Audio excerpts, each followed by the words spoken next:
Sir स्वागत है आपका dog talk with Kapil. Thank you for having us. Sir आपसे आज मिलने का मौका मिला, बहुत सारी जानकारी मिलेगी और बहुत सारी अवेयरनेस बढ़ेगी सर। तो एक पॉजिटिव पॉडकास्ट स्टार्ट करेंगे आपके साथ। पहला क्वेश्चन सर मैं आपसे पूछना चाहूँगा कि आपकी जर्नी बताइए सर, आपने कैसे अपनी स्टडी स्टार्ट करी, आपका बचपन में आप कैसे थे और कैसे आपने तय किया कि मैं डर्मेटोलॉजिस्ट बनूं। देखिए, बात उन दिनों की है जब 1960 का दिन था और जब मेरा जन्म हुआ। और उन दिनों की बात जो होती थी कि जो मेडिकल या चिकित्सा क्षेत्र से जो भी लोग जुड़े होते थे उनका मुख्य उद्देश्य होता था मानवता की सेवा। और उन दिनों में मेरे पिता ने अपना जो कोर्स था CMC वेलोर से पूर्ण किया और मेरी माता के साथ उनने यह निर्णय लिया कि कुष्ठ रोगियों की सेवा करेंगे। कुष्ठ रोगियों की सेवा करना उस समय एक बहुत ही महत्वपूर्ण कार्य होता था, क्योंकि एक बार यदि कुछ व्यक्ति कुष्ठ रोग से ग्रसित होता था तो उसे एक स्थान पर लाके छोड़ दिया जाता था और जीवन भर उसे वहाँ रहना पड़ता था। और उन दिनों में उन्होंने कार्य प्रारंभ किया। बिलासपुर से करीब 35 किलोमीटर दूर वो स्थान अभी भी स्थित है, जिसका नाम चांदखुरी लेप्रेसी हॉस्पिटल एंड होम्स हुआ करता था। उस समय में उस गांव की जनसंख्या थी 960 और वहाँ पे कुष्ठ रोगियों की संख्या थी लेप्रेसी होम में 800। तो आप इससे अंदाज लगा सकते हैं कि लगभग 50% लोग वहाँ कुष्ठ रोग से ग्रसित हुआ करते थे। और उस समय कुष्ठ रोग की विकृतियाँ देखने में आती थी, छुआछूत की भावना थी और तो उन्हें लोग बहुत ही हीन दृष्टि से देखा जाता था। और उस समय उनको छूना ही उनके लिए एक नया जीवन होता था। और उस समय उन्होंने कार्य प्रारंभ किया। कुष्ठ रोग चरम सीमा पे था और जब व्यक्ति कुष्ठ रोग से ग्रसित होता था, क्योंकि उनके माता पिता को वहाँ छोड़ दिया जाता था, तो उनके बच्चों का क्या हो। तो उनके लिए भी शिक्षा की व्यवस्था की गई, उनके लिए हॉस्टल प्रारंभ किया गया। और मुझे ये सौभाग्य प्राप्त हुआ कि मैंने उन बच्चों के साथ अपनी प्राइमरी स्कूल से लेकर मिडिल स्कूल की शिक्षा पूर्ण की और मैं उनके साथ रहा, उनके दुख दर्द को समझा। और उस दौरान मैंने ये निश्चय किया कि मैं भी कुछ ऐसा करूँगा जिससे दूसरों की सेवा हो सके। तो ये गांव बिलासपुर के पास है जैसा आपने बताया, तो आपने उसी गांव में रह के अपनी पढ़ाई पूरी करी। मैं क्योंकि वहाँ पे 8वीं तक बस सुविधा थी, तो मैंने 8th तक वहाँ पे अपना एजुकेशन पूर्ण किया। उसके बाद मुझे बाहर जाना पड़ा और मैंने पंडित जवाहरलाल नेहरू से MBBS की अपनी डिग्री पूर्ण की। और उसके बाद मुझे अमेरिका जाने का भी मौका मिला और मैंने फिर मणिपाल में भी अपना एजुकेशन किया। और उसके बाद पुनः मैंने वहाँ पे कार्य प्रारंभ किया। और यहाँ पे एक चीज़ और बताना मांगता हूँ कि प्रिवलेंस उस समय बहुत हाई था कुष्ठ रोग का। और जब हमने कार्यक्रम प्रारंभ किया तो वहाँ पे मल्टी ड्रग थेरेपी का मैं मेडिकल ऑफिसर था। और जब हमारे पिता थे तो वहाँ पे प्रिवलेंस रेट जो थी लेप्रेसी की वो 11 थी और मेरे कार्य करते करते वो 0.5 आ गई, अर्थात उस एरिया पे लेप्रेसी को हमने कंट्रोल कर लिया। सर उस समय आप कुष्ठ रोग को कैसे देखते थे, जब लोग परिवार अपने घर में अगर किसी को कुष्ठ रोग हो जाए तो घर से बाहर निकाल देते थे और आपके वहीं पे फादर उस कुष्ठ रोग को ठीक किया करते थे और आप छोटे होके उसको देखते होंगे कि कैसे ये ट्रीट हो रहा है। देखिए, ये हमारे लिए बहुत अच्छी भी बात है और दुख की भी बात है, क्योंकि मेरी जो माता थी वो आर्ट्स की स्टूडेंट थी। वो हमेशा हर चीज़ में सुंदरता देखने की आदी थी और यहाँ उन्हें विकृति देखना पड़ती थी। साथ ही उन्हें इस बात का भी भय रहता था कि हमारे बच्चों को कहीं कुष्ठ रोग ना हो जाए। और इस कारण उन्हें अंत में डिप्रेशन का समस्या हुई और डिप्रेशन से ग्रसित हुई। पर उन्होंने उस पर भी अपनी जीत हासिल की और उसके बाद कुष्ठ रोगियों के बीच सोशल वेलफेयर ऑफिसर के रूप में उन्होंने कार्य किया। तो मेरे लिए ये एक बहुत ही प्रेरणा की बात है कि मैं कुछ उन लोगों के लिए कर सकूं जो ज़रूरतमंद है और जो उससे खुशी मिलती है, आंतरिक खुशी, वो केवल वही जान सकता है जो उसको अनुभव करता है। तो पैसा प्राथमिकता नहीं है, पर क्या कार्य कर रहे हैं आप, वो प्रमुख है और यही जीवन का मूल मंत्र है। ओके, तो जैसे आपने बताया सर कि आपने पंडित जवाहरलाल नेहरू हॉस्पिटल से अपनी स्टडीज़ करी, उसके बाद अपने पीजी डिग्री के लिए आप कहाँ पर गए सर? देखिए, मैंने क्योंकि मैं लेप्रेसी कंट्रोल के लिए पूरी तरह से समर्पित था। उसके बाद मैं जॉन्स हॉपकिंस यूनिवर्सिटी गया, जो कि यूएसए की one of the best university है। वहाँ से मैंने मास्टर्स इन पब्लिक हेल्थ किया और उसके बाद मैंने लेप्रेसी कंट्रोल के कार्य को और भी आगे बढ़ाया। और जब मैंने देखा कि केवल इतना कार्य प्रमुख नहीं है, मैंने पीजी की डिग्री मणिपाल से भी पूर्ण की और स्किन में स्पेशलाइजेशन किया। तो इन तीनों का संगम मेरे कार्य को और भी आगे बढ़ाने में सहायक सिद्ध हो सकता। मतलब आपने अपने पिताजी को बहुत सपोर्ट किया, नई चीज़ें लेकर आए। मेरे लिए ये बहुत ही अनुभव की बात थी। और इस बीच में मैंने कुछ समय क्रिश्चियन मेडिकल धमतरी में भी कार्य किया और वहाँ से भी कुछ सर्जरीज वगैरह सीखी और उनका उपयोग मैंने यहाँ पे किया। तो क्या है कि आप यदि लोगों की सेवा करते हैं तो उसके लिए एक चीज़ बहुत प्रमुख है कि आप अपने कार्य में दक्ष हों। जब कार्य में दक्ष होते हैं तो लोग आपसे जुड़ते हैं, आप संसाधनों से और भी संसाधन आपके साथ जुड़ते हैं। जब संसाधन आपके साथ जुड़ते हैं तो आप कार्य को और भी प्रखरता या मुखरता के साथ कर सकते हैं। और जब आप कार्य को मुखरता के साथ करते हैं तो एक चीज़ उस समय ज़रूरी होती है कि आप अपनी मॉरल वैल्यू को सही रूप से विकसित कर सकें, क्योंकि मॉरल वैल्यू बहुत ज़रूरी है। उसके लिए आपको मेडिटेशन आवश्यक है। और चौथी और अंतिम बात जो बहुत ही प्रमुख है कि आपको एनर्जेटिक रहना ज़रूरी है। एनर्जेटिक रहने के लिए आपको व्यायाम के लिए ध्यान देना है, अपने खान पान में ध्यान देना है और अपने परिवार और मित्रों के साथ भी कुछ समय बिताना है। जब ये चारों चीज़ें जुड़ती हैं तो आप अपने कार्य से संतुष्ट रहते हो, अपने लोगों से संतुष्ट रहते हो और यही संतुष्टि और आनंद आपको जीवन में आगे बढ़ाती है। सर, जैसे कि आपने बताया कि आपके पिताजी कुष्ठ रोग विभाग में थे और अपने पेशेंट्स को ठीक करने में व्यस्त थे। उसी बीच आपने पढ़ाई पूरी की होगी, अपना अंडर ग्रेजुएट किया, पोस्ट ग्रेजुएट किया। तो सर मैं जानना चाहूँगा कि उस समय, जैसे आज की डेट तो आधुनिक युग की डेट है सर, आज सब कुछ उपलब्ध है गूगल के माध्यम से, टेक्नोलॉजी के माध्यम से। उस समय आप अपनी पढ़ाई कैसे किया करते थे, अपनी जर्नी कैसे किया करते थे कि अब यहाँ से जाके पढ़ाई करना और फिर वापस अपने घर समय पर आना? देखिए, किसी भी कार्य को करने के लिए किसी मोटिवेशन का होना बहुत आवश्यक होता है।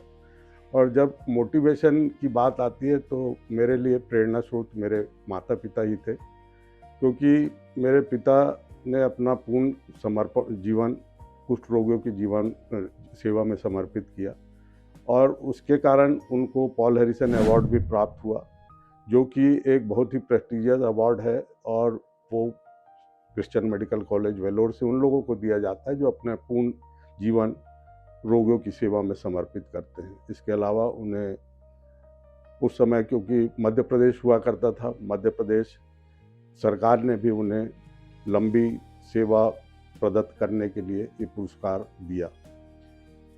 उन दिनों में ना तो मोबाइल की सुविधा हुआ करती थी, ना ही टेलीफोन था, ना ही कम्युनिकेशन। और जहाँ पे हम रहते थे, जब बाढ़ आती थी तो दोनों ओर से वो टापू बन जाया करता था, क्योंकि एक तरफ मनियारी नदी है और एक तरफ शिवनाथ नदी है और हम लोग बीच में फंस जाया करते थे।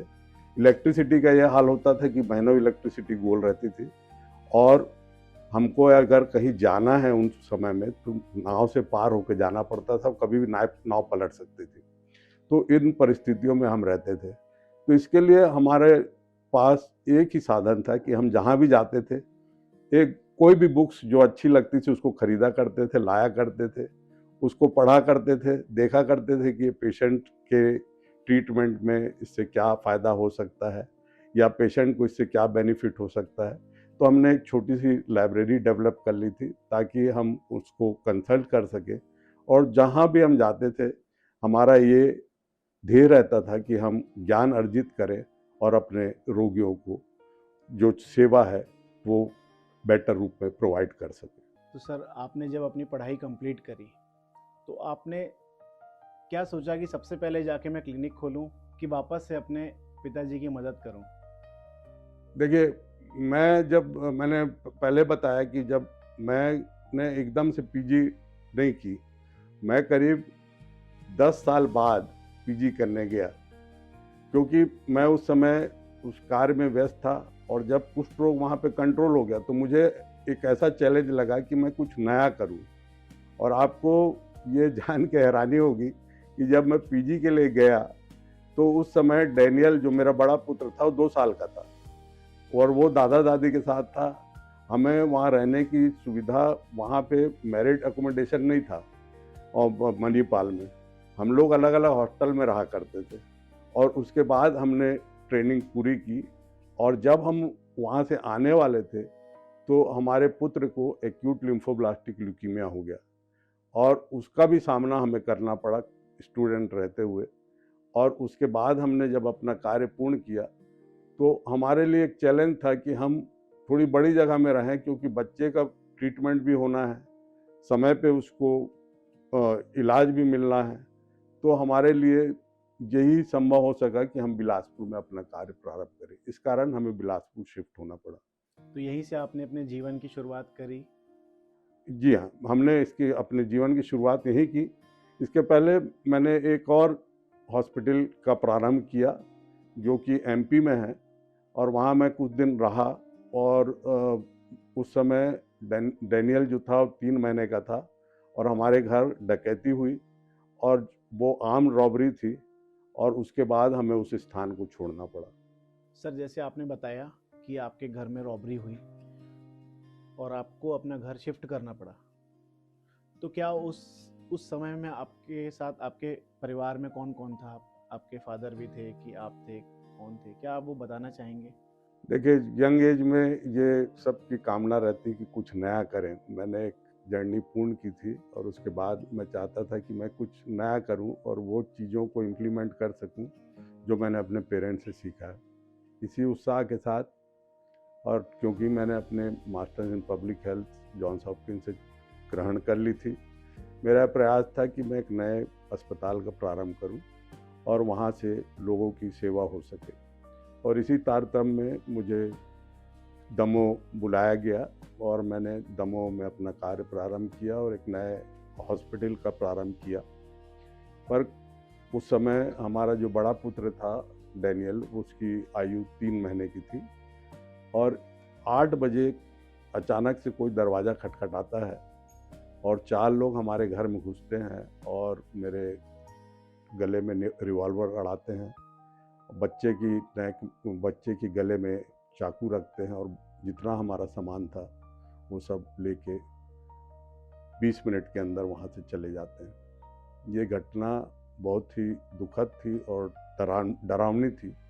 और उसके बाद हमने ये निर्णय किया कि हम उस स्थान पे नहीं रहेंगे और हम ऐसे स्थान पे रहेंगे जहाँ पे हम सुरक्षित रहें और अपने कार्य को अच्छे से कर सकें।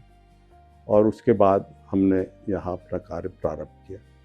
तो यहाँ पर आने के बाद सर आपने अपने क्लिनिक का नाम उषा मेमोरियल हॉस्पिटल रखा? देखिए, हमने जब कार्य प्रारंभ किया था तो हमारी क्लिनिक का नाम था national skin and I centre, परंतु हमारी मदर की कुछ समय के बाद मृत्यु हो गई और हमने उनकी मेमोरी में इस हॉस्पिटल का नाम रखा। क्योंकि मैं आज भी सबसे ज़्यादा अपने माता पिता से ही इंस्पायर्ड हूँ और उन्होंने जो कुछ किया उसे मैंने अनुभव किया और मैं उसे याद रखता हूँ और उन्हीं के अनुसार अपने जीवन में चलने का प्रयास करता हूँ। और इसी से अभिभूत होकर हमने अपने हॉस्पिटल का नाम Usha memorial skin and eye hospital रखा। और जब मैंने कार्य प्रारंभ किया तो मुझे ये अनुभव हुआ कि हम यहाँ पे आके सेवा तो कर रहे हैं पर सेवा के एवज में हमें फीस भी मिल रही है और हमें ये लगा कि हम मानवता की सेवा के लिए क्या कर रहे हैं।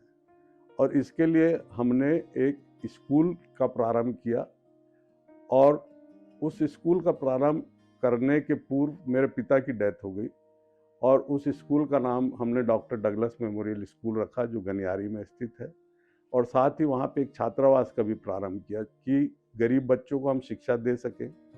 और साथ ही साथ हमने जलालपुर जैसी एक जगह पे फ्री में मेडिकल कैंप करने का ठानी। जब डैनियल ने अपनी डिग्री पूर्ण की तो मैंने सोचा कि हमें मानवता की सेवा के लिए भी कुछ प्रयास करना चाहिए और उस प्रयास के लिए हमने एक हॉस्पिटल का भी निर्माण किया जो आज भी कार्यरत है और हर हफ्ते डैनियल वहाँ पे अपनी सेवा देते हैं अपनी पत्नी के साथ, जहाँ पे चर्म रोगों का और दंत चिकित्सक का मुफ्त में इलाज किया जाता है। जैसे सर, पॉडकास्ट स्टार्ट होने से पहले आपने हमें बताया कि जब आपने यूएस से एक डिग्री ली तो आपको गवर्नमेंट ने एक ऑफ़र दिया कि आप यहीं पर रह जाइए और यहीं पे सेवा दीजिए, तो आपने वापस आने की क्यों ठानी?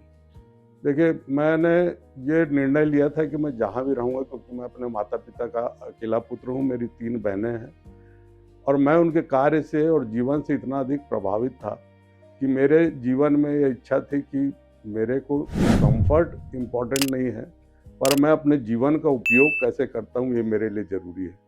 और इसके लिए मैंने निश्चय किया था कि मैं इंडिया में ही रहूँगा और अपनी सर्विसेज इंडिया में प्रोवाइड करूँगा।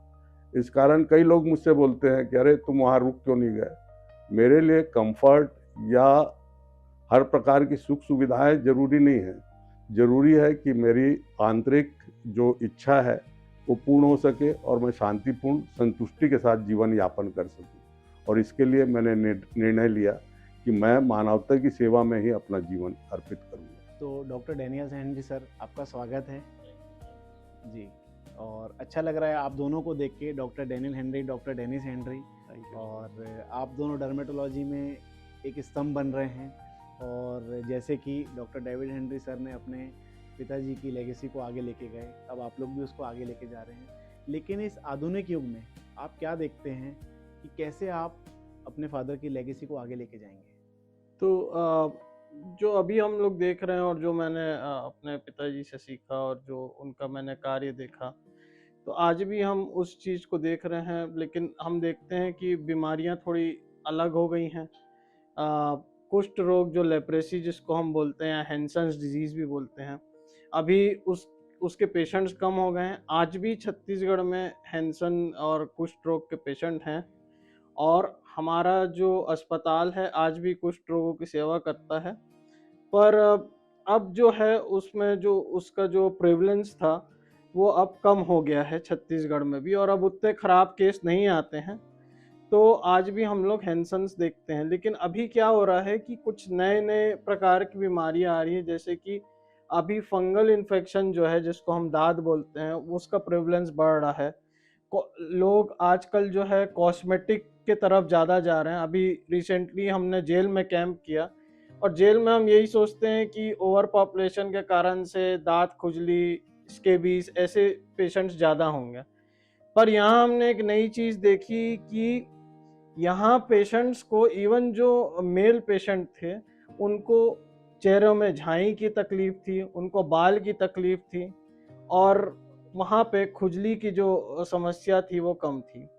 तो इस प्रकार से जो है डिजीज पैटर्न चेंज हो रहा है। लोग कॉस्मेटोलॉजी की तरफ या सौंदर्य की तरफ ज़्यादा आकर्षित हो रहे हैं और इसलिए लेज़र और बहुत सारे जो प्रोसीजर्स हैं, बोटॉक्स हो गया या लेज़र हो गए और अलग अलग इंजेक्टेबल बाल के लिए, चेहरे के लिए लोग ज़्यादा ट्रीटमेंट सीख करते हैं।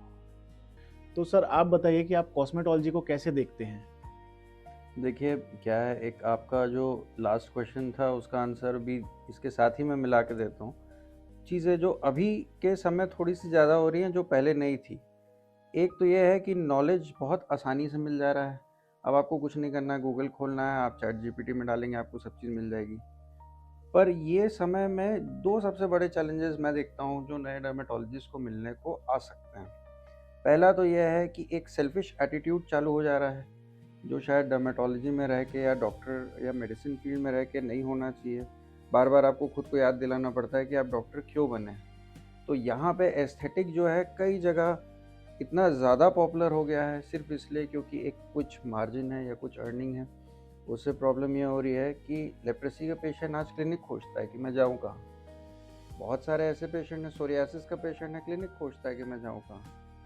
कई सारे ऐसी भी बीमारियां हैं जिसकी दवाइयों से ट्रीटमेंट हो जाता है, पर कई डॉक्टर्स, इवन कुछ ऐसे डॉक्टर्स जो डॉक्टर्स हैं भी नहीं, उसके लिए प्रोसीजर कर देते हैं, केमिकल पील लगा देते हैं, लेज़र कर देते हैं। तो वहाँ पे जो सेल्फ सेंटर्ड या सेल्फिश बिहेवियर जो है वो एक प्रॉब्लम बनते जा रहा है। सेकेंड, और जो कि शायद और बड़ा प्रॉब्लम हो सकता है, वो ये है कि क्रिएटिविटी आज के समय में ख़त्म होते जा रही है। और क्रिएटिविटी के साथ कंसिस्टेंसी भी एक पॉइंट है जो मैं रखना चाहूँगा। क्रिएटिविटी ख़त्म होने का कारण यह है कि सब चीज़ आपको बना बनाया मिल जा रहा है। पावर पॉइंट आपको बनाना है, आप चैट जीपीटी में या एआई से पूछेंगे, वो बना के दे देगा। एक समय शायद ऐसा आएगा आने वाले समय में कि लोगों को एआई के बारे में तो पता होगा, काम कैसे करना है ये भी पता होगा, पर उसमें क्रिएटिव प्रॉम्प्ट कैसे लिखना है वो नहीं पता होगा। वो क्रिएटिविटी शायद एआई में कभी नहीं आएगी और लोगों से वो चीज़ जाते जा रही है। तो ये 2 चैलेंजेस आई थिंक आने वाले समय में बहुत इम्पोर्टेंट है। और जहाँ तक कि एस्थेटिक डर्मेटोलॉजी की बात है, ठीक है, लोग करते हैं। At the end of the day आपको खुद में सेटिस्फैक्शन रहना ज़रूरी है और आपको खुद में अच्छा लगना ज़रूरी है। पर एक जो लाइन थोड़ी सी पतली होती जा रही है वो ऐसे हो रही है कि आपको ये डिसाइड करना है कि कब आपको रुकना है, क्योंकि कई जगह दुनिया में अन्य अन्य तरीके के लोग हैं जिन्होंने अपना पूरा चेहरा बदल लिया है। तो शायद जैसा आपको भगवान ने बनाया था आप उसका 100% कंट्रोल लेते हैं, तो मेरा नहीं मानना है कि ये बहुत सही चीज़ है। तो इसमें थोड़ा सा और कभी सोच के बात करने की ज़रूरत शायद हमें पड़ेगी। एक और चीज़ है जिस पे मैं थोड़ा सा लाइट डालना चाहूँगा, प्रकाश डालना चाहूँगा, कि आजकल जो पेशेंट आता है जो आज से, वो सबके पास मोबाइल है, तो उन लोग पहले गूगल करके पढ़ते हैं, ठीक है, अवेयरनेस एक अलग बात है, लेकिन आप गूगल से पढ़ के आप अपना ट्रीटमेंट नहीं कर सकते। आप अपने आप को, आप अपनी चमड़ी को ख़राब कर रहे हैं, क्योंकि गूगल में एक सेट लाइन ऑफ ट्रीटमेंट है, एक सेट लाइन ऑफ डिजीजेस बता रहे हैं और आप अपने मन से डायग्नोसिस बना रहे हैं। पहले कोई पेशेंट जैसे आता था तो बोलता था मेरे बाल झड़ रहे हैं, मेरे को इसका इलाज चाहिए, आप बताते थे और वो दवाई लेके चला जाता था और उतने सेट पीरियड ऑफ टाइम में 1 महीना या 2 महीना या 15 दिन जो भी है उसमें पेशेंट आ जाता था। अब ऐसा होता है कि कभी कभी कुछ पेशेंट्स आते हैं न्यू जनरेशन के जो सीधे बोलते हैं हमको एलोपेशिया एरिएटा हो गया या हमको टीनिया का इन्फेक्शन हो गया। वो आपको डायग्नोसिस बताते हैं और फिर बताते हैं कि हमने ये ट्राई किया। तो आपका स्किन है, उसके ऊपर आप ट्रायल करेंगे तो स्किन तो मतलब आप ट्रायल कर रहे हैं, ट्रायल एंड एरर से कर रहे हैं। फिर अब कई लोग जो है गलत क्रीम लगा रहे हैं चेहरे पे और चेहरा अपना ख़राब कर रहे हैं। तो ये जो डर्मेटोलॉजी है, इसको डर्मेटोलॉजिस्ट बनने के लिए या चर्म रोग विशेषज्ञ बनने के लिए हमको 10 से 15 साल करीब मेहनत करनी पड़ती है और तब जाके हम लोग किसी स्किन डिजीज़ को डायग्नोस कर पाते हैं और उसका इलाज कर पाते हैं। तो ये एक बड़ा चैलेंज है। और एक और बात है जो बहुत सारे पेशेंट्स में आप देख रहे हैं, आप पेशेंट क्वेश्चन ज़्यादा पूछता है तो आपको टाइम ज़्यादा देना पड़ता है पेशेंट्स को। पहले ऐसा होता था कि डॉक्टर साहब जो बोल दिए वो ठीक है, दवाई लिख दिए, अब घर जाओ, और फिर आते थे उतने सेट के, उसके बाद बताते थे वो कि उनको कितना फ़ायदा हुआ या नहीं हुआ। तो ये एक चेंज है अभी नए ज़माने में। और ये भी होता है कि पहले के समय में शायद डर्मेटोलॉजिस्ट का कंपटीशन बहुत ज़्यादा नहीं था कोई भी अलग ब्रांच से। अब तो डर्मेटोलॉजी जहाँ तक आप बात करेंगे तो उनका नॉन सर्टिफाइड डॉक्टर्स से एक कंपटीशन है। कई सारे अदर मेडिकल ब्रांचेस हैं जो स्किन का ट्रीटमेंट कर रहे हैं, आइडियली उनको नहीं करना चाहिए, उनसे कंपटीशन है। कई सारी दवाई दुकानें जो हैं जो खुद से दवाई देते रहे हैं, उनसे कंपटीशन है। इंस्टाग्राम में इतने सारे इन्फ्लुएंसर्स हैं, स्किन के बारे में कुछ बता देते हैं, उनसे कंपटीशन है। अगर आपके पेशेंट के कोई फ्रेंड है जिसने एक क्रीम सजेस्ट की है, उनसे भी एक तरीके का कंपटीशन है। और घर के फैमिली मेम्बर्स के घरेलू, मैं नुकसान बोलता हूँ, नुकसान भी, वो चीज़ से भी कंपटीशन है। अब आपने किसी को बोला कि 1 महीने का आप ये ट्रीटमेंट लेके आइए, अधिकांश जो 14 दिन में वो फ्रस्ट्रेट हो जाता है कि ठीक नहीं हो रहा है, फिर वो ये सारी चीज़ें जो हैं ये कंपटीशन से आने लगता है। तो ये नया ज़्यादा बड़ा चैलेंज है बाकायदा इसके कि अब ट्रीटमेंट क्या लेना है और क्या देना है। यहाँ पे कुछ चीज़ मैं और ऐड करना मांगूंगा। देखिए, चैलेंजेस तो हमेशा बने रहेंगे, पर कार्य दक्षता एक बहुत महत्वपूर्ण चीज़ है। आप जितने ज़्यादा कार्य में दक्ष होंगे, लोगों का विश्वास आपके ऊपर रहेगा और वो कार्य दक्षता आपको जीवन में सफलता के शिखर की ओर आगे बढ़ाती है।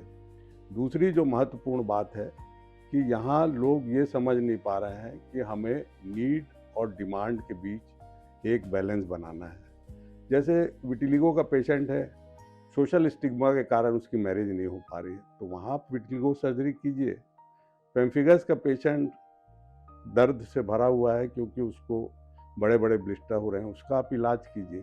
पर वहीं एक पेशेंट यदि इस डिमांड के साथ आता है कि ग्लूटाथियन ट्रीटमेंट चाहिए, मेरे को स्किन चमकाना है अपना, तो आप उसके बारे में भी जानिए और उसका भी ट्रीटमेंट कीजिए। पर यहाँ आपको एक बैलेंस बनाना पड़ेगा और इस बैलेंस के साथ आप जीवन में आगे बढ़ेंगे तो लोगों को सही सर्विसेज प्रोवाइड कर पाएंगे। तो जैसे आप लोगों ने बताया कि ऑनलाइन मेडिसिन यूज़ करना या किसी मेडिकल स्टोर से बिना जानकारी की दवाई को अपने चेहरे पे या अपने शरीर पर लगा लेना इस बहुत हानिकारक है। तो इसकी रोकथाम के लिए आप लोगों के क्या प्रयास हैं? इसकी रोकथाम के लिए हमको पेशेंट को जागरूक करना, जागरूकता एक बड़ा प्रयास है। और जैसे मैं अभी IADVL छत्तीसगढ़ का सेक्रेटरी भी हूँ, तो हमने और IADVL छत्तीसगढ़ के जो प्रेसिडेंट है और हमारी ऑर्गेनाइजिंग कमेटी ने मिलके पेपर में पहला ऐड भी दिया एक, कि हम लोग कैसे किस चर्म रोग विशेषज्ञ से मिल सकते हैं। दूसरी चीज़ ये है कि लोगों को समझना चाहिए और लोगों को, हमको पेशेंट्स को बताना है कि चर्म रोग हो रहा है तो किसके पास आपको जाना है, कौन सी दवाई आपको कहाँ नहीं लगानी है और कौन सी दवाई से क्या क्या साइड इफ़ेक्ट हो सकते हैं। तो जब आप पेशेंट से बात करेंगे तब आप जागरूकता फैला पाएंगे, और जब पेशेंट जागरूक होगा तब वो चीज़ों को समझ पाएगा कि हाँ आपको ये वाली मेडिसिन यूज़ करनी है, या स्टेरॉयड युक्त क्रीम्स वगैरह जो आती हैं, जैसे कई ठोक दांत की मलहम आते हैं जिसमें बेंजोइक एसिड या सैलिसिलिक एसिड रहता है जो जला देता है उसको, तो जिससे काला पड़ जाता है। तो ऐसे सब क्रीम को हमें नहीं लगाना है और पेशेंट को हमको अवेयरनेस फैलानी है, जागरूक करना है, वो सबसे बड़ा कार्य है। और ये जागरूक होने का एक पॉइंट ये भी रहता है कि आप OPD से ही चालू करिए। जब पेशेंट आपके पास आ रहा है, आपने कोई क्रीम दी, आपको पता है कि 4 हफ्ते से ज़्यादा उनको नहीं लगाना है, तो आप उनको ये चीज़ बोल के दीजिए कि 4 हफ्ते में ये क्रीम बंद होनी चाहिए, नहीं तो आपकी स्किन ख़राब होगी। और इसके बाद अगर आपकी स्किन ख़राब होती है तो इसकी जिम्मेदारी आपको लेनी पड़ेगी, क्योंकि ये चीज़ आपको पहले से बता दी गई। अभी हम सर कुछ चैनल्स में, बहुत सारे ऑनलाइन प्लेटफॉर्म्स में ऐसी वीडियोस देख रहे हैं कि बहुत सारे वुमेन जिनकी शादी होने वाली है, गर्ल्स हैं इनकी शादी होने वाली है, और शादी होने से पहले वो उपटन लगा रहे हैं या वो ऐसी क्रीम्स लगा रही हैं कि वो शादी के समय में या शादी के दिन में बहुत ही सुंदर दिखें। क्या वो करना चाहिए? देखिए, बात ऐसी है कि जहाँ तक शादी की बात है या इन जनरल स्किन की बात है, इन जनरल लाइफ की भी बात है, अगर आप कोई भी चीज़ में शॉर्टकट सीख कर रहे हैं तो आपको पता है कोई चीज़ फ्री नहीं मिलती, हर चीज़ का एक प्राइस रहता है। आपने अगर शादी के लिए आपने बहुत कुछ चीज़ें लगा दी, फेस पैक, फेस मास्क, इतनी सारी चीज़ें अवेलेबल हैं, कहीं ना कहीं वो आपकी स्किन को झड़ाता है, एक्सफोलिएट करता है, और फिर वो एक थोड़ा सा ग्लो देने का जैसा हमको एक इल्यूजन क्रिएट करता है। पर यहाँ पे लोग एक चीज़ भूल जाते हैं, इतने सारे मैंने नाम सुने हैं चीज़ों के, ये फेशियल, ये ग्लास ट्रीटमेंट, ग्लो ट्रीटमेंट, इसमें लोग ये भूल जाते हैं कि आपका स्किन जो है वो सबसे बड़ा ऑर्गन है, और एक ऑर्गन का कुछ काम रहता है। स्किन का काम है आपकी बाहर से बॉडी को बचाना, कोई माइक्रो ऑर्गेनिज्म अंदर ना आए, टेम्परेचर मेंटेन करना। ये सब चीज़ों को छोड़ के आप सिर्फ उसको घिसते रहेंगे तो वो अपना जो फंक्शन है वो ठीक से नहीं कर पाएगा। तो शॉर्ट टर्म के लिए शायद ठीक हो, और जिनके लिए है वो अपने डर्मेटोलॉजिस्ट से बिल्कुल बात करके सोचे कि और क्या कर सकते हैं, बट कभी भी शॉर्टकट के पीछे भागना सॉल्यूशन नहीं है कोई भी। और एक और बात है कि हर का स्किन टाइप फ़र्क रहता है, टाइप ऑफ स्किन फ़र्क होती है, तो जो एक जन के लिए काम कर रहा हो दूसरे के लिए भी काम करे वो ज़रूरी नहीं है। तो यूजुअली क्या होता है कि किसी के फ्रेंड ने कुछ लगा लिया तो वो उनको सजेस्ट करे आप भी लगाओ, और उससे उनका स्किन ख़राब हो जाता है। तो जब तक आप सर्टिफाइड डर्मेटोलॉजिस्ट या चर्म रोग विशेषज्ञ जो हैं, जिनको हम विशेषज्ञ बोलते हैं, जो चमड़ी की जानकारी रखते हैं, उनसे जब तक आप सलाह ना लें, अपने फेस पे तो आप कुछ ना लगाएं, क्योंकि अगर एंड टाइम पे आपका शादी है, फंक्शन है, आपका चेहरा खराब हो गया तो उसका भुगतान आपको करना पड़ेगा। जैसे आप देख रहे हैं सर, अभी बात को कंटिन्यू करते हुए बता रहा हूँ, आपने बोला कि बहुत सारी क्रीम्स ऐसी हैं जो ऑनलाइन अवेलेबल हैं या मेडिकल स्टोर से लेके लगा ली जाती हैं, तो क्या आपके लिए उस पेशेंट को ठीक करना आसान होता है? आसान तो नहीं पर डिफ़िकल्ट होता है करके, क्योंकि जब ऐसे क्रीम वो लगाते हैं और वो कितने समय तक लगा रहे हैं, ऐसे तो 2-2 साल तक लगाते रहते, क्योंकि वो क्रीम से हमको फ़ायदा हो रहा था।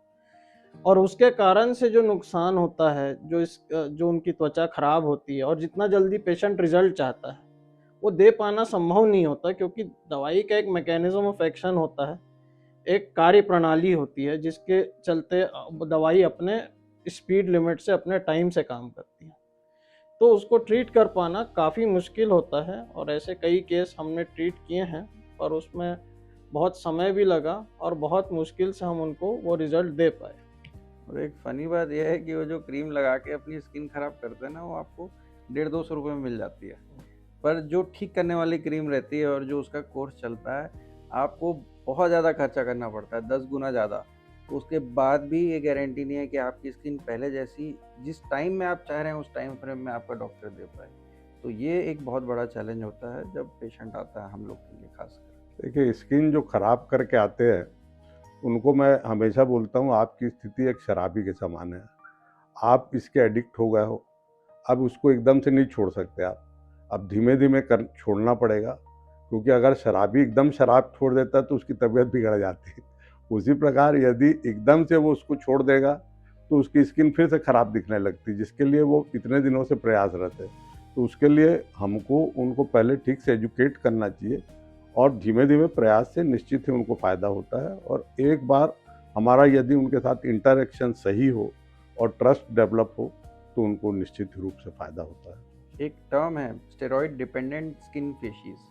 यहाँ पे आपकी स्किन आपको छोड़ने नहीं देगी, जो नशा जो है ना वो आपकी स्किन को हो जाता है, तो वो स्टेरॉइड छोड़ने नहीं देती है। आप छोड़ना मांगेंगे नहीं छोड़ने देगी आपको। तो ये एक प्रॉब्लम होती है काफ़ी पेशेंट्स में। तो इस तरह की दवाइयाँ लगाने से कोई बड़ी बीमारी हो सकती है क्या?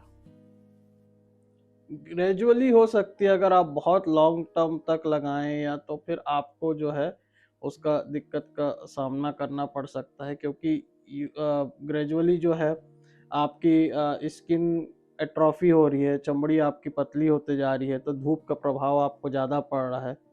तो हो सकता है कि लॉन्ग टर्म आप यूज़ करें तो उसके कारण से स्किन कैंसर हो सकता है। सर, ये क्वेश्चन मेरा डेनिस एंड्री सर से है, और उसी क्वेश्चन को आपसे भी पूछना चाहूँगा कि एक्सपेरिमेंटल डर्मेटोलॉजी क्या होती है? जब पॉडकास्ट स्टार्ट हो रहा था उसके पहले आपने बताया कि मैं एक्सपेरिमेंटल डर्मेटोलॉजी की तरफ भी ध्यान दे रहा हूँ, तो वो क्या है सर? एक्सपेरिमेंटल डर्मेटोलॉजी एक्चुअली में बस वर्ड नया है, चीज़ बहुत पुरानी है, सालों से चले आ रही है। साइंस के फील्ड में एक्सपेरिमेंट कोई नई चीज़ नहीं होती है, बस अब उस पर एक टैग लगा दिया एक्सपेरिमेंटल डर्मेटोलॉजी। और वो एकदम हम लोग ह्यूमन सब्जेक्ट के साथ एक्सपेरिमेंट नहीं करते हैं, रिसर्च ओरिएंटेड एक्सपेरिमेंट रहता है। और कई जगह पे आप जब अपने आप को अपडेटेड रखते हैं, कई सारे हमारे जर्नल्स आते हैं, आप उसको पढ़ते जाते हैं, तो कुछ कुछ चीज़ें समझ में आती हैं। जैसे कि अगर आपने बहुत एक्सपेंसिव लेज़र लिया और आप एक ही लेज़र ले रहे हैं और पेशेंट पे वो एक ही लेज़र यूज़ कर रहे हैं, तो उस प्रोसीजर का जो चार्ज है या जो कॉस्ट है काफ़ी हाई हो जाता है। बट इसी की जगह अगर मैं well made well established laser company से, जो कि कम प्राइसिंग में है, 2 लेज़र यूज़ करके एक साथ उसको स्टैक कर दूँ एक के ऊपर एक, तो मेरा कॉस्ट ऑफ प्रोसीजर कम हो गया, रिज़ल्ट मेरा बेटर हो गया। और कई बार जो एक लेज़र का साइड इफ़ेक्ट है या इफ़ेक्ट जो हम है उसको नलीफाई कर सकते हैं सब्सिक्वेंट या उसके बाद की लेज़र यूज़ करके। तो ये एक तरीके से एक एक्सपेरिमेंटल डर्मेटोलॉजी की फील्ड में आ गया। पर ये सिर्फ लेज़र तक नहीं है, ये सर्जरी में भी होता है, ये आपके क्लिनिकल डर्मेटोलॉजी में भी होता है। यहाँ पे आप अपने पेशेंट को सेंटर में रखते हैं और आप देखते हैं कि किस तरीके से आप उनको बेस्ट रिज़ल्ट दे पाएँ उन्हीं संसाधनों से या उन्हीं फैसिलिटीज़ से जो आपके पास करंटली अवेलेबल है। तो ये होता है एक्सपेरिमेंटल डर्मेटोलॉजी। और जैसे कि कभी कभी ऐसा भी होता है कि कोई दवाई एक बीमारी के लिए इंडिकेटेड होती है करके, लेकिन वो किसी और बीमारी में भी काम कर सकती है। तो ये जो है, ये हम एविडेंस बेस्ड डर्मेटोलॉजी या एक्सपेरिमेंटल डर्मेटोलॉजी से ही हम सीखते हैं। और जो कुछ रिसर्च पेपर होते हैं जिसको हम पब्लिश करते हैं, या हम खुद करते हैं, या हम लोग पढ़ते हैं, या किसी टॉक से या किसी स्पीकर से हम सुनते हैं कि हाँ ये दवाई का ऑफ लेवल इंडिकेशन ये है, तो ये जो है हमको एक्सपेरिमेंटल डर्मेटोलॉजी से सीखने को मिलता है। तो आज की डेट में सर आप अपने आप को अपग्रेड कैसे रखते हैं? क्योंकि समय आगे बढ़ता जा रहा है, नई नई बीमारियां आती जा रही हैं, नई नई चीज़ें आती जा रही हैं, लेज़र्स आ गए हैं, बहुत सारी चीज़ें आ गई हैं। तो आप लोग अपने आप को अपग्रेड कैसे रखते हैं सर? अपग्रेड करने के लिए हम लोग बहुत सारी डर्मेटोलॉजी सोसाइटी के मेंबर्स भी हैं जो कि ऑनलाइन कोर्सेज करती हैं, जो कि कॉन्फ्रेंसेस ऑर्गेनाइज करती है, मीटिंग्स ऑर्गेनाइज करती हैं जहां हम लोग जाते हैं और हम लोग सीखते हैं। उसके अलावा ऑनलाइन जर्नल और ऑफलाइन जर्नल भी आते हैं बाई पोस्ट से। हम यहाँ तीनों डॉक्टर जो बैठे हैं वो इंडियन एसोसिएशन ऑफ डर्मेटोलॉजी के मेंबर हैं, जो कि हमको जर्नल प्रोवाइड करता है और एनुअल मीटिंग्स भी होती हैं। मैं सेक्रेटरी भी हूँ छत्तीसगढ़ स्टेट ब्रांच का, और हम लोग ने अभी अभी एक कॉन्फ्रेंस बिलासपुर में भी ऑर्गेनाइज कराई थी, जिसमें हम लोग, हमारी वर्किंग कमेटी और सब ने मिल के बाहर से स्पीकर्स बुलाए थे, ताकि यहाँ के लोग भी, छत्तीसगढ़ के लोग जो बाहर नहीं जाते हैं या जो पीजी स्टूडेंट हैं, वो सीख सकें बड़े बड़े प्रख्यात डर्मेटोलॉजिस्ट से। दूसरी चीज़ ये है कि मैं खुद European academy of dermatology and venereology का मेंबर हूँ, इंटरनेशनल सोसाइटी ऑफ डर्मेटोलॉजी का भी मेंबर हूँ, और मैं और doctor Dennis American academy of dermatology के भी मेंबर हैं। और हम लोग बाहर भी जाते हैं सीखने के लिए, ट्रैवल करते हैं, दूर दूर जाते हैं। EADV की जो यूरोपियन एकेडमी की मीटिंग्स है वो अटेंड करते हैं। डर्माकॉन में जाते हैं, जो हमारी नेशनल मीटिंग होती हैं, जहाँ पे बड़े बड़े स्पीकर्स बाहर से भी आते हैं, देश विदेश से स्पीकर आते हैं। हम लोग उनको सुनते हैं और देखते हैं और समझते हैं कि हम लोग और क्या नया कर सकते हैं। तो इस प्रकार से हम अपने आप को अपग्रेड करते हैं। बुक्स तो आती हैं, लेकिन अब सारी बुक पढ़ने का जैसे समय नहीं मिल पाता है, तो हम लोग जर्नल्स में देख लेते हैं, या हम लोग ऑनलाइन जो वेबिनार्स होते हैं, ऑनलाइन मीटिंग्स होती हैं, उसको हम अटेंड करते हैं। यहाँ पे दो वर्ड इम्पॉर्टेंट है और उनकी वैल्यू समझना इम्पॉर्टेंट है। एक होता है अपडेट, दूसरा होता है अपग्रेड। अब ये होता है कि आपने, मान लीजिए कोई नया जर्नल आया, आपने वो जर्नल पढ़ा और आपको पता चला कि ये सारी चीज़ें हैं, पर क्या वो आपके पेशेंट्स पे अप्लाई करती हैं? क्या आपने जो अपनी ट्रेनिंग ली है वो उस ट्रेनिंग से मैच खा रही है? क्या वो जो रिसर्च आई है वो कहीं से स्पॉन्सर्ड है और उसका जो रिज़ल्ट है वो शायद ठीक नहीं है? तो ये सारी चीज़ें आपको खुद में निर्णय लेके अपने फाइंडिंग्स या ट्रीटमेंट को अपग्रेड करना पड़ता है। एक और चीज़ जो इम्पोर्टेंट है वो ये है कि कॉन्स्टेंटली, एक एज ए डॉक्टर तो हर कोई पढ़ते रहता है, बट जैसे मैंने MD का एग्ज़ाम दिया तो मैंने अपनी बुक पढ़ी, जब DNV का एग्ज़ाम दिया तो वापस बुक पढ़ी, जब मैंने वो बुक फिर से पढ़ी और शायद मैं तीसरी चौथी बार पढ़ रहा हूँ, आप देखेंगे कि कुछ लाइंस अभी भी मिस हो गई थी, और वो लाइन शायद उस टाइम मैं नहीं समझ पा रहा था, पर अब जब मैं थोड़ा सा एक्सपीरियंस गेन करके वो चीज़ पढ़ रहा हूँ तो मेरे को समझ में आ रही है। वो मैंने अपने ट्रीटमेंट में ऐड किया तो ट्रीटमेंट अपग्रेड हो गया। ये एक डिफरेंस है। सर, अभी आप जैसे देख रहे हैं आधुनिक युग आ गया है, और सीनियर डॉक्टर ने तो बहुत सारे क्रीम, मलहम, लोशन से ही पेशेंट को ठीक किया है। अब लेज़र्स आ गई हैं, बहुत सारी चीज़ें एडवांस्ड हो गई हैं। तो आप उसके बारे में कुछ बताना चाहेंगे कि किस तरीके से ये आधुनिक युग काम कर रहा है? आधुनिक युग की बात ऐसी है कि कोई भी जनरेशन, जो करंट जनरेशन है, वो तो आधुनिक युग में ही है। जब दादाजी दवाई देते थे कुष्ठ रोग के लिए तो 1 टैबलेट आती थी, पिताजी आए तो 3 टैबलेट आ गई, हम लोग आए तो इतने सारे ट्रीटमेंट आ गए, हमारे बाद वाले आएंगे तो और कुछ नया आ जाएगा।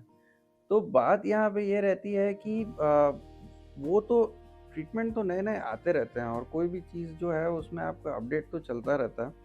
वहाँ पे आपको बेस्ट ट्रीटमेंट फाइंड करना बहुत ज़रूरी है, और ये चीज़ एक्सपीरियंस और प्रॉपर गाइडेंस के साथ ही समझ में आता है। ऐसा नहीं है कि पुरानी दवाइयाँ अच्छी नहीं हैं, पुरानी दवाइयाँ कई बार जो लेटेस्ट है उससे बेटर काम करती हैं, पर वहाँ पे मार्केटिंग इंटरेस्ट नहीं रहता जो कोई भी रीज़न से, तो वो उतना पुश नहीं होती है मार्केट में, या उतना पुश नहीं होती है लोगों तक, या डॉक्टर्स उतना उसको नहीं लिखते हैं क्योंकि उनकी अवेलेबिलिटी नहीं होती है।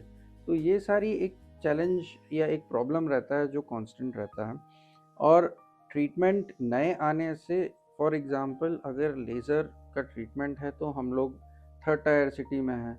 अब लोगों का जो एजुकेशन या जो अंडरस्टैंडिंग है लेज़र के लिए वो बहुत अलग रहती है, तो उनको लगता है कि अब ये जादू की मशीन है, कि ये मशीन पूरा ठीक कर देगी। इस बात को सर रोकना चाहूँगा कि बीइंग अ पेशेंट अगर मैं भी आपके पास आऊँगा तो लेज़र देख के तो मैं ये सोचूंगा कि ये मशीन से अब मुझे ठीक कर रहे हैं, ताकि कल तक तो मेरा जैसे मोबाइल ठीक हो जाता है 1 मिनट में, तो कल तक तो मैं भी ठीक हो जाऊंगा। क्या ये सही है सर?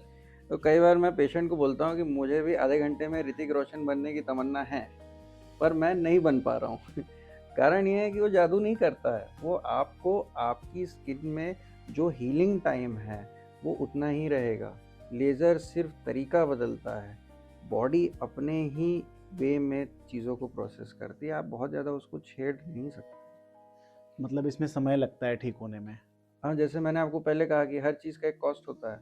अगर आपको जल्दी चीज़ें चाहिए तो उसके लिए आपको ज़्यादा मेहनत करनी पड़ती है, ज़्यादा ध्यान देना पड़ता है, कई बार ज़्यादा खर्चा भी करना पड़ता है। फॉर एग्जांपल, रिजल्ट सब चीज़ देती है, टाइम आप कितना देना मांग रहे हैं ज़्यादा इम्पोर्टेंट है। सर अभी आधुनिक युग की बात चल रही है, तो एक क्वेश्चन मेरा आपसे ऐसा है कि आपके जैसे ही दिखने वाले लेज़र जो आपके सेंटर पे उपलब्ध है, वही लेज़र मशीन कहीं और भी अवेलेबल है, और हो सकता है कि वो डर्मेटोलॉजिस्ट नहीं हो और वहाँ पर पेशेंट ठीक हो रहा है, तो वो पेशेंट वहाँ ठीक होता है कि क्या होता है सर? उसमें सबसे आसान तरीका इसको समझने का ये है, आप एक आम पर्सन को जिसको गाड़ी चलाना तो आता है, उनके हाथ में आप F1 की गाड़ी दे दीजिए, अल्टीमेटली वो गाड़ी एक्सीडेंट हो ही जाएगी। कारण उसके कुछ हैं, उनके पास उस गाड़ी या उस मशीन को चलाने की ट्रेनिंग नहीं है। गाड़ी खरीद लेना बस कुछ नहीं होता है, उसको चलाना सीखना पड़ता है। तो कई बार काफ़ी लोग बोलते हैं it's not about the car, it's about the driver of the car. और यहाँ पे ये चीज़ बहुत इंपॉर्टेंट है कि मशीन की सेटिंग्स होती हैं, और जो वो बुकलेट में सेटिंग आपको मिलती है, इंडियन स्किन के लिए अभी तक तो मेरे नॉलेज में ऐसी कोई लेज़र मशीन नहीं है जिसने सेटिंग्स दी होगी। और लोग उसको जब कॉपी करते हैं तब उनको रिएक्शन मिलता है, क्योंकि वो अमेरिकन सेटिंग्स को कॉपी करके वो कंपनी ने बुकलेट में डाल दिया, लोगों ने अमेरिकन सेटिंग्स के हिसाब से इंडियन लोगों पे वो लेज़र चला दी, और हमारी स्किन बहुत जल्दी डार्क होती है, तो उस एनर्जी में जब हमारी स्किन को ट्रीट किया गया तो वो काला पड़ गया। तो डिज़ास्टर तो ये होता है, और वो डिज़ास्टर जब हम लोग के पास आता है तो एक अलग चैलेंज उस टाइम होता है। सिर्फ ट्रीट करना ही नहीं, उसको रिपेयर करना पड़ता है, फिर उसको ठीक करना पड़ता है। अब कुछ क्वेश्चंस आपके पर्सनल लाइफ से जुड़े होंगे। आप अपनी पर्सनल लाइफ को कैसे मेंटेन करते हैं? आपके क्या क्या शौक हैं जो आपको मोटिवेशन देते हैं आगे बढ़ने के लिए? जी, मेरी जो पर्सनल लाइफ में मतलब मैं काम के अलावा जो है, हम लोग हॉस्पिटल में रहते हुए भी कुछ पब्लिकेशंस करते हैं, आर्टिकल्स हम लोग खुद भी लिखते हैं, और प्राइवेट प्रैक्टिस में आर्टिकल लिखने के लिए टाइम देना, समय देना बहुत कठिन होता है, पर हम वो भी करते हैं। उसके अलावा हम लोग जो हमारे शौक़ हैं, मेरे पास पेट्स हैं, आई ओन अ डॉग और उसका नाम लियो है, and I also have a cat, उसका नाम रेक्स है, और मेरे पास बर्ड्स भी हैं। एक कलेक्शन है मेरे पास बर्ड्स का एक्चुअली में, कि मुझे बहुत शौक़ था मतलब एनिमल्स रखने का, so I have lots of animals. उसके अलावा मेरे पास एक फिलेटेली का कलेक्शन भी है। मैं कॉइन और स्टैम्प और करेंसी भी कलेक्ट करता हूँ वर्ल्ड वाइड, मेरे पास बहुत बड़ा कलेक्शन है, और ये मैं अपने स्कूल लाइफ से कर रहा हूँ। तो ऐसे कुछ कुछ चीज़ें हैं। बुक्स पढ़ते हैं हम लोग, फोटोग्राफी करते हैं, wildlife photography doctor Dennis भी करते हैं, मैं भी करता हूँ। तो इस प्रकार से हर इंसान के पास कुछ ना कुछ हॉबी होना चाहिए जो उसके काम के अलावा, जिससे उनका रिक्रिएशन हो सके। हम लोग वर्ल्ड भी ट्रैवल करते हैं, और बहुत सारी कंट्रीज़ मैंने विज़िट की है और सीखा है वहाँ से कि क्या क्या नया है, उनके कल्चर के बारे में जाना है। भारत में भी हम लोग बहुत सारी जगहें ट्रैवल किए हैं, और ये समझने की कोशिश किया है कि अपने भारत में ही कितने अलग अलग टाइप के कल्चर हैं, कि आप नॉर्थ में जाएंगे और साउथ में देखेंगे तो बहुत एकदम डिफरेंस लगता है आपको। आप छत्तीसगढ़ से तमिलनाडु चले जाएं आपको अलग लगेगा, और छत्तीसगढ़ से आप दिल्ली चले जाएं तो आपको एकदम अलग फील आएगा। तो ये कुछ कुछ चीज़ें हैं जो हम अपने प्रोफेशनल लाइफ के अलावा करते हैं। मैं तो प्रोफेशनल लाइफ चलिए आज तो बहुत बात हो गई है। पर्सनल लाइफ में कुछ चैलेंजेस थे जो रहे हैं, काफ़ी समय से रहे हैं। हर किसी के लाइफ में कुछ ना कुछ चैलेंजेस होते हैं। मैं जिम में बहुत इंटरेस्टेड रहा, सर्टिफाइड फिटनेस ट्रेनर हूँ, डाइट कोच हूँ। उसमें हम लोग बीच में ताइक्वांडो खेलने आते थे, तो स्टेट लेवल भी खेल चुके हैं। एक कंपटीशन में गया था, मैं 3rd ईयर में था, अंडर ग्रेजुएशन में AFMC में हो रहा था। वहाँ पे वेट ज़्यादा था, उठाया, बेल्ट थोड़ा सा स्लिप हो गया। उस समय कुछ पता नहीं चला, बाद में पता चला कि डिस्क एक थोड़ा सा बैक में प्रॉब्लम हो गया है, हर्निएट हो गया था। तो उसके कारण मैं जिम नहीं जा पा रहा था, और एक थोड़ा सा एंग्जाइटी जो था वो मीठा खाने से अच्छा लगता था, तो वो बहुत ज़्यादा चालू हो गया, और पता नहीं चला, देखते देखते मैं 120 किलो पहुंच गया था।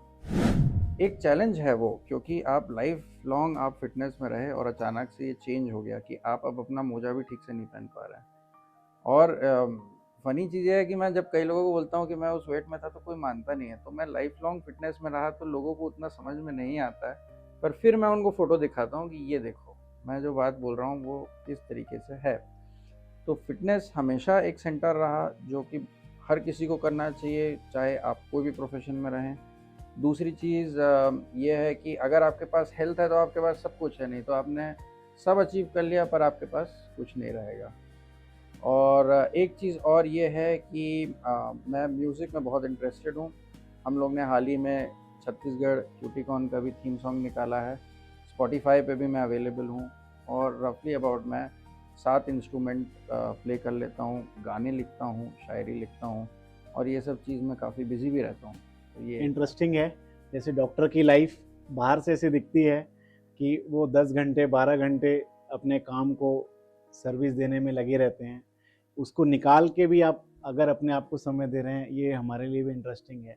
यहाँ पे मैं एक चीज़ और ऐड करना मांगूंगा कि सबको हॉबी रखना चाहिए, और सब उसके लिए प्रयासरत रहते हैं, पर कई बार जिम्मेवारियाँ इतनी अधिक रहती हैं कि व्यक्ति को उसके लिए समय नहीं मिल पाता।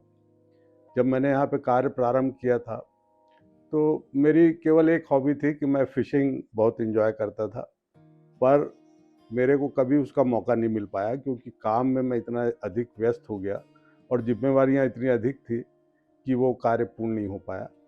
और फिर कुछ समय बाद ऐसा हुआ कि मैं मेटाबॉलिक सिंड्रोम से ग्रसित हो गया, और मेरा ट्राइग्लिसराइड लेवल बहुत बढ़ गया, बीपी और हाइपरटेंशन की शिकायत हो गई, शुगर हो गई। और तब मैंने रियलाइज़ किया कि यदि जीवन है तभी हम जीवन में आगे बढ़ सकते हैं, और मैंने अपने काम को कम किया। पर जो जिम्मेवारियां रहती हैं जीवन में, कई बार हम उनको इग्नोर नहीं कर सकते। यदि आपकी मदर सिक हैं, आपके बच्चे को कोई पीड़ा है, तो वो जिम्मेवारी आपको उठाना पड़ेगी, आपको उनके शिक्षा के प्रति जागरूक रहना पड़ेगा। और जब ऐसा समय आता है तो एक बैलेंस बनाने की स्थिति होती है कि किसी प्रकार हमारी हेल्थ तो ठीक रहे। तो मैंने अपने डाइट की ओर ध्यान दिया, और धीमे धीमे मैंने ये बात रियलाइज़ की कि हमें अपने लिए भी कुछ समय निकालना चाहिए। तो उसके लिए मैंने एक नया फंडा डेवलप किया कि मैं सवेरे जल्दी उठने लगा, थोड़ी देर मैं ट्रेडमिल में चलने लगा, और ट्रेडमिल में जब चलता था तो मैं वीडियो में कोई भी एक टॉपिक जो मेरे मन में आता था उसको लगा के देखता था, क्योंकि मेरे को कुछ ज्ञान अर्जित हो। उसके पहले मैं कुछ समय अपना मेडिटेशन में देता था, ताकि मेडिटेशन कर सकूं। फिर हमने गांव में जब ज़मीन ली तो मैंने एक छोटा सा तालाब बनाया, वहाँ मछली पाली, और जब भी मेरे को समय मिलता था वहाँ फिशिंग के लिए जाता था। तो इस प्रकार से मैंने अपने लिए भी समय निकाला और अपनी हेल्थ के लिए भी, और मैंने ये पाया कि ये हमारे लिए ज़रूरी होता है। पर कई बार जिम्मेवारियों के निर्वहन में हम इतने व्यस्त हो जाते हैं कि इन चीज़ों के लिए हमारे पास समय नहीं होता है। आप नए बच्चे जो आ रहे हैं, जो पढ़ाई कर रहे हैं, उसको क्या संदेश देना चाहेंगे कि वो कैसे डॉक्टर बने, या डॉक्टर बनने के बाद उसको किस भावना से काम करना है? देखिए, डॉक्टर जो बनना चाहते हैं उनको पहली बात, कई बार आजकल जो लोग डॉक्टर बनना मांगते हैं वो सोचते हैं कि हम बहुत सा पैसा कमा लेंगे। तो ये जो भावना है, इस भावना को त्यागना होगा। उनको इस बात पे ध्यान देना होगा कि हम किस प्रकार से लोगों की सेवा कर सकेंगे। यदि आपका उद्देश्य ही गलत है तो परिणाम भी आपको गलत मिलेगा, और हमेशा आप डिससेटिस्फाइड रहेंगे अपनी लाइफ से। तो पहली बात तो यह है कि आप ये प्रण कीजिए कि हम लोगों की सेवा करेंगे, और लोगों की सेवा करने के लिए आपको अपने कार्य में दक्ष होना पड़ेगा। उसके लिए आप निरंतर प्रयास कीजिए और उसके लिए समय दीजिए, और परिणाम आपके सामने होगा। अब मैं आपसे एक एक करके पूछना चाहूँगा कि अगर आप डर्मेटोलॉजिस्ट या डॉक्टर नहीं होते तो आप क्या होते? तो पहले डैनियल सर से पूछना चाहूँगा। मैंने इस बारे में तो उतना सोचा नहीं, पर मैं अगर डर्मेटोलॉजिस्ट नहीं होता तो मैं, हो सकता है कि मैं एक वेटनरी डॉक्टर होता, क्योंकि मुझे जानवरों से काफ़ी ज़्यादा लगाव था बचपन से ही। और इसलिए, पर मैंने जब देखा कि मैं अपने फादर से इंस्पायर हुआ, और मैंने यहाँ का जो इंडिया में जो वेटनरी का वो देखा, मैंने यहाँ की जो ब्रांच है, तो मुझे ये लगा कि मैं डरमेट के साथ भी ये सब कार्य कर सकता हूँ और अपने शौक को पूरा कर सकता हूँ। तो मैंने सोचा, और मैं एमबीबीएस के बाद मैंने चर्म रोग के लिए, मैंने एमबीबीएस इसीलिए किया था कि मुझे डर्मेटोलॉजिस्ट बनना था। मेरे को ऐसा लगता है कि मैं शुरू से ये डिसाइड कर लिया था कि मेरे को मेडिसिन में ही जाना है। यदि मेडिसिन में नहीं जाऊंगा तो मैं पैरामेडिकल वर्कर बन जाऊंगा। हमारे समय में कैपिटेशन वगैरह की बात तो होती नहीं थी। आप अपना प्रयास कीजिए, होता है तो ठीक है, नहीं होता है तो आप जिस पे जो ब्रांच मिल रही है वो ले लीजिए। तो मैं सोचता था कि यदि मैं पैरामेडिकल वर्कर बनूंगा तो साथ में मैं किसान भी रहूंगा, ताकि कुछ उपजाऊंगा, फिशिंग का काम अच्छे से चलेगा और लोगों की सेवा भी कर पाऊंगा। मेरा थोड़ा सा क्यूरियस माइंडसेट रहा, तो मेरा प्रोफेशन तो हर एक हफ्ते में बदल जाता था। एटलीस्ट स्कूल में तो ये था, और मुझे आज भी याद है, शायद मैं 9th-10th क्लास में होऊंगा। उस टाइम हम लोग ने स्कूल में पहला रॉक बैंड बनाया था, और मैं पिताजी को आके मैंने बोला मुझे ना गिटारिस्ट बनना है, क्योंकि यही है जो मैं कर सकता हूँ लाइफ लॉन्ग। पर धीरे धीरे टाइम के साथ चीज़ें चेंज हुई, और उसके बाद पढ़ाई में इंटरेस्ट लगने लगा। फिर मेडिसिन में गया तो अलग अलग ब्रांचेस मन में आने लगे, इमरजेंसी मेडिसिन, ऑर्थोपेडिक्स, और इतनी सारी जो ब्रांचेस थी जो आई कैची लगती हैं एक मेडिकल ग्रेजुएट को। और फिर फाइनली जब एक पॉइंट आया, जब रियलाइज़ हुआ कि डरमैट में ये सारी चीज़ें मुझे काफ़ी सारे पॉइंट्स से जो अट्रैक्टिव लगे, और लगा कि ये एक ब्रांच है जो मैं कर सकता हूँ, लेगेसी है जो दादाजी और अपने फादर की मैं कंटिन्यू कर सकता हूँ। तो अब जब मैं पहुँचा हूँ तो ठीक पहुँचा हूँ, श्योरिटी के साथ एकदम। ये आपसे आखिरी क्वेश्चन है, जब आप तीनों डॉक्टर एक साथ बैठते हैं तो किस बारे में ज़्यादा चर्चा करते हैं? जब हम तीनों डॉक्टर एक साथ बैठते हैं तो मोस्टली हम लोग कुछ ना कुछ केस डिस्कस करते रहते हैं। और ये डेनिस ने IADVL की एक मीटिंग में भी, हम लोग एक मेंटरशिप की मीटिंग थी, वहाँ पे डेनिस ने बोला कि हम घर में 3 डर्मेटोलॉजिस्ट हैं। तो सब ने यही पूछा कि 3 डर्मेटोलॉजिस्ट हो तो जब आप खाने की टेबल में बैठते हो तो आप क्या बात करते हो करके। और यूजुअली जब जो कोई समय नहीं समझ में आता है या जो केस हमसे डिफिकल्ट रहता है, उसके बारे में हम लोग शायद सबसे ज़्यादा चर्चा करते होंगे। कई बार मम्मी और भाभी के लिए थोड़ा सा ख़राब लगने लगता है, क्योंकि हम लोग दिन भर अपने अपने बात में लगे रहते हैं, बट हम लोग को वापस भी आ जाते हैं हम लोग बाकी अपने टॉक्स में। बट हाँ, एक स्किन मेजर एरिया हम लोग की लाइफ में इन्वॉल्व करता है। अधिकांश हम लोग की स्किन के बारे में बात तो होती है, और उसमें ये भी नहीं रहता है कि सिर्फ गाइडेंस और इंस्ट्रक्शन हो रहा है। एक बहुत ही हेल्दी लर्निंग बेस्ड कॉन्वर्सेशन जो हम कह सकते हैं होती है। और शायद ये एक बहुत बड़ा एडवांटेज है एक फैमिली में, जब आप एक जैसा काम कर रहे हैं, हर किसी के अपने अपने व्यूज़ हैं, पर आप जब उसको डिस्कस करते हैं, बात करते हैं, और सबसे इम्पोर्टेंट बात, अपना ईगो साइड रख के बात करते हैं कि ये नहीं कि मैं जो बोल रहा हूँ वही सही है, तो उसका आउटकम इतना ब्यूटीफुल आता है, क्योंकि हम सबका गोल एक ही है, और वो अल्टीमेटली ये है कि अपने पेशेंट को बेस्ट से बेस्ट ट्रीटमेंट दें। यहाँ मैं एक बात ऐड करना मांगूंगा कि हम लोग 3 तो डर्मेटोलॉजिस्ट हैं, पर मेरी वाइफ भी ऑफ्थल्मोलॉजिस्ट हैं और मेरी बहू डेंटिस्ट है, और ये जो सब्जेक्ट हैं एक दूसरे से इंटर रिलेटेड भी हैं। यदि म्यूकस मेम्ब्रेन में कोई प्रॉब्लम है तो हम डेंटिस्ट से भी डिस्कस कर सकते हैं। कई आई के ऐसे सिंड्रोम होते हैं जो स्किन कंडीशन से जुड़े हुए रहते हैं, और उन दिनों में जब बहुत अधिक भीड़ हुआ करती थी, कई बार मेरी वाइफ मुझे उस पे अपना हेल्प किया करती थी, क्योंकि उतने पेशेंट देखना मेरे लिए संभव नहीं होता था। उनको मैंने एक स्पेशल ट्रेनिंग दी थी और वो मुझसे डिस्कस करके प्रिस्क्रिप्शन लिखने में मेरी हेल्प करती थी। तो इस प्रकार से उनको भी स्किन का एक्सपोजर है और उनने भी लेप्रेसी की ट्रेनिंग पूर्ण की है। तो जब हम टेबल में बैठते हैं तो हमारा मेन उद्देश्य ये रहता है कि हम अपनी सर्विसेज को कैसे और बेहतर बना सकते हैं, लोगों को कैसे उससे और भी बेहतर परिणाम मिल सकते हैं, और कैसे हम चीप और इफ़ेक्टिव ट्रीटमेंट लोगों तक पहुंचा सकते हैं। और मुझे ऐसा लगता है जो भी आपकी पॉडकास्ट को सुनेगा वो बहुत इंस्पायर होगा, कैसे आपने कुष्ठ रोग के डॉक्टर से बनने से लेके कहाँ आप कॉस्मेटोलॉजी तक आ गए। तो कहीं ना कहीं ये बहुत प्रेरणादायक है सर, और मैं आपका बहुत बहुत धन्यवाद करता हूँ। जो आप सर्व कर रहे हैं वो बहुत प्रेरणादायक है हमारे लिए। Thank you sir, thank you so much sir. Thank you.